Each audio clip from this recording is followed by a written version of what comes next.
اللہ پر توکل رکھنا ایمان کی سب سے بڑی نشانی ہے۔ کچھ نہ ہوتے ہوئے بھی یہ امید ہونا کہ میرا رب سب کچھ کر دے گا۔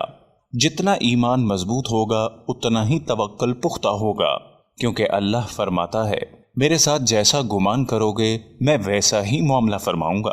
اچھا سوچو گے اچھا ہوگا، برا سوچو گے برا ہوگا۔ انسان بڑا ہی بے صبرا ہے، اسے لگتا ہے میں جو کر رہا ہوں ٹھیک کر رہا ہوں، اللہ کو مشورے دے رہا ہوتا ہے، وہ بہتر جانتا ہے کیا دینا ہے اور کیا نہیں۔ توکل کیا ہے؟ کیا روزی روٹی کے لیے ہماری جد و جہد کرنا توکل کے خلاف ہے؟ توکل لفظ وکل سے نکلا ہے، جس کے معنی ہے خود کو سپرد کر دینا یا مکمل بھروسہ کرنا۔ میری حقیر رائے میں توکل کسی مولوی صاحب سے سیکھنے کی بجائے معصوم بچوں سے سیکھیں۔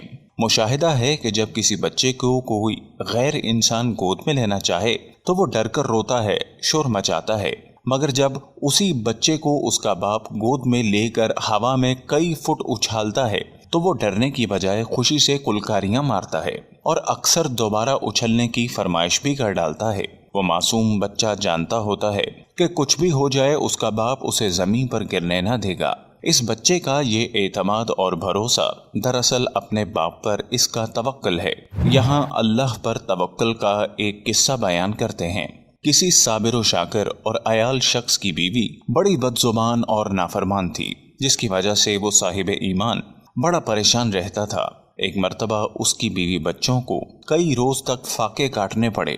بیوی نے شوہر کو برا بھلا کہا کہ جاؤ اور کچھ کما کے لاؤ۔ اس نیک بخت نے کہا اللہ کی بندی، رات کو شور و غل نہ کر، صبح جا کر کوئی مزدوری کر لوں گا۔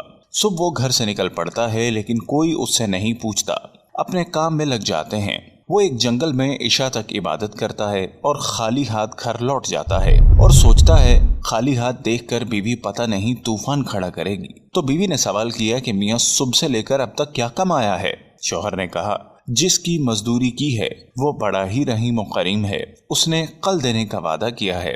اس پر عورت جھلا گئی اور کہنے لگی ہمارے بچے چاہے بھوک سے مر جائیں، تم وعدے کرتے پھرو۔ اگلے دن وہ پھر گیا، خدا کی شان اسے پھر مزدوری نہ ملی۔ وہ پھر عبادت الہی میں مشغول ہو گیا۔ جب گھر لوٹا تو پھر وہی سوال ہوا کہ آج دونوں دن کی مزدوری لائے ہو؟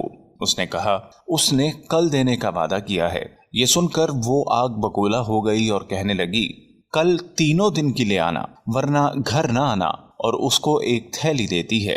پھر وہ عبادت الہی میں مصروف اور کسی معجزے کی تلاش میں گیا۔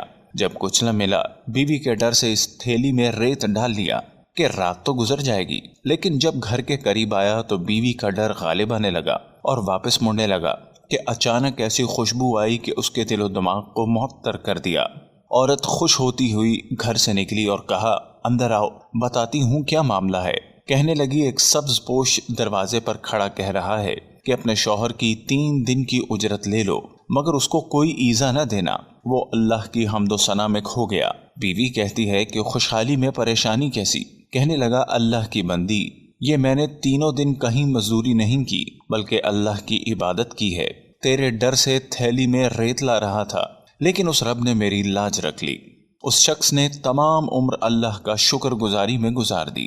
اللہ تعالیٰ پر توکل یعنی بھروسہ کرنا انبیاء کرام کے طریقے کے ساتھ اللہ تعالیٰ کا حکم بھی ہے۔ قرآن و سنت میں توکل علی اللہ کا بار بار حکم دیا گیا ہے۔ صرف قرآن کریم میں 7 مرتبہ وعلی اللہ فلیتوکل المؤمنین فرما کر مومنوں کو صرف اللہ پر توکل کرنے کی تاکید کی گئی ہے۔ یعنی حکم خداوندی ہے کہ اللہ پر ایمان لانے والوں کو صرف اللہ ہی کی ذات پر بھروسہ کرنا چاہیے۔ آئیے سب سے قبل توکل کے معنی سمجھیں۔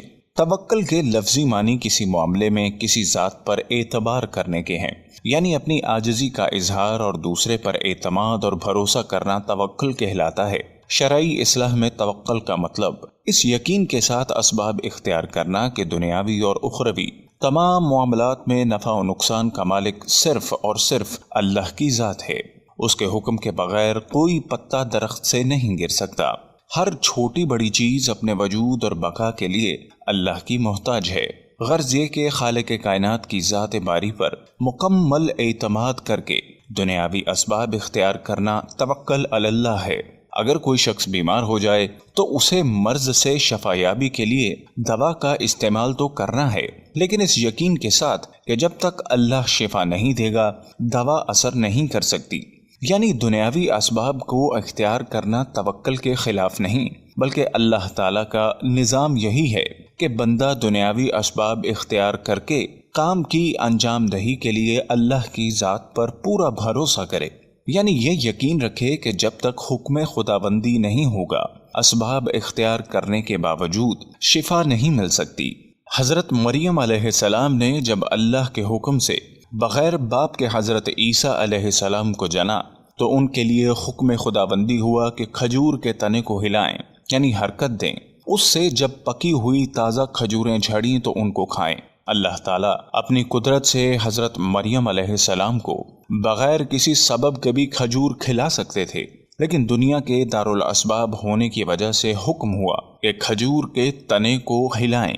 چنانچہ حضرت مریم علیہ السلام نے حکم خداوندی کی تعمیل میں کھجور کے تنے کو حرکت دی۔ کھجور کا تنا اتنا مضبوط ہوتا ہے کہ چند طاقتور مرد حضرات بھی اسے آسانی سے نہیں ہلا سکتے، لیکن صنف نازک نے اس کمزور سبب کو اختیار کیا تو اللہ تعالیٰ نے اپنے حکم سے سوکھے ہوئے کھجور کے درخت سے حضرت مریم علیہ السلام کے لیے تازہ کھجوریں یعنی غذا کا انتظام کر دیا۔ اس واقعے سے معلوم ہوا کہ جو بھی اسباب مہیا ہوں اللہ پر توکل کر کے انہیں اختیار کرنا چاہیے۔ اسباب تو ہمیں اختیار کرنے چاہیے، لیکن ہمارا بھروسہ اللہ کی ذات پر ہونا چاہیے کہ وہ اسباب کے بغیر بھی چیز کو وجود میں لا سکتا ہے، اور اسباب کی موجودگی کے باوجود اس کے حکم کے بغیر کوئی بھی چیز وجود میں نہیں آ سکتی۔ حضرت ابراہیم علیہ السلام کو جلتی ہوئی آگ میں ڈالا گیا۔ جلانے کے سارے اسباب موجود تھے، مگر حکم خداوندی ہوا کہ آگ ابراہیم کے لیے سلامتی بن جائے، تو آگ نے انہیں کچھ بھی نقصان نہیں پہنچایا، بلکہ وہ آگ جو دوسروں کو جلا دیتی حضرت ابراہیم علیہ السلام کے لیے ٹھنڈی اور سلامتی کا سبب بن گئی۔ اسی طرح حضرت اسماعیل علیہ السلام کی گردن پر طاقت کے ساتھ تیز چھری چلائی گئی، مگر چھری بھی کاٹنے میں اللہ کے حکم کی محتاج ہوتی ہے۔ اللہ نے اس چھری کو حضرت اسماعیل علیہ السلام کی گردن کو نہ کاٹنے کا حکم دے دیا تھا، لہذا کاٹنے کے اسباب کی موجودگی کے باوجود چھری حضرت اسماعیل علیہ السلام کی گردن نہیں کاٹ سکی۔ جو بھی اسباب مہیا ہوں انہیں اس یقین کے ساتھ اختیار کرنا چاہیے کہ کرنے والی ذات صرف اور صرف اللہ تعالیٰ کی ہے۔ حضرت ایوب علیہ السلام نے جب اپنی طویل بیماری کے بعد اللہ تعالیٰ سے شفا یابی کے لیے دعا فرمائی تو اللہ تعالیٰ نے حضرت ایوب علیہ السلام کو حکم دیا کہ وہ اپنے پیر کو زمین پر ماریں۔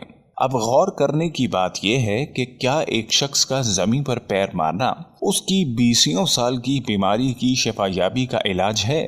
نہیں، لیکن انہوں نے اللہ کے حکم سے یہ کمزور سبب اختیار کیا، جس کے ذریعے اللہ تعالیٰ نے اپنی قدرت سے ان کے زمین پر پیر مارنے سے پانی کا ایسا چشمہ جاری کر دیا جس سے غسل کرنے پر حضرت ایوب علیہ السلام کی 20 سال کی بدن کی متعدد بیماریاں ختم ہو گئیں۔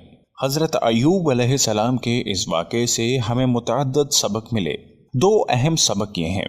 پہلا سبق یہ ہے کہ اللہ تعالیٰ اپنے ارادے سے بھی حضرت ایوب علیہ السلام کو شفا دے سکتے تھے، مگر دنیا کے دارالاسباب ہونے کی وجہ سے حضرت ایوب علیہ السلام کو حکم دیا کہ وہ کچھ حرکت کریں، یعنی کم از کم اپنے پیر کو زمین پر ماریں۔ دوسرا سبق یہ کہ جو بھی اسباب مہیا ہوں ان کو اس یقین کے ساتھ اختیار کرنا چاہیے کہ اللہ تعالیٰ کی قدرت اور حکم سے کمزور اسباب کے باوجود کسی بڑی سے بڑی چیز کا بھی وجود ہو سکتا ہے۔ جو بھی اللہ پر اندھا دھند یقین رکھتا ہے اللہ اس کی غیبی مدد ضرور کرتا ہے، چاہے وہ کسی بھی صورت میں کیوں نہ ہو۔ وہ جب بھی اسباب پیدا کر دیتا ہے جب ہمیں کچھ نظر نہیں آ رہا ہوتا، کیونکہ ممکن اور غیر ممکن تو آپ کی نظر میں ہوتا ہے، اس کی نظر میں سب کچھ ممکن ہوتا ہے۔ اللہ تعالی ہم سب کو مضبوط ایمان لانے کی توفیق عطا فرمائے، آمین۔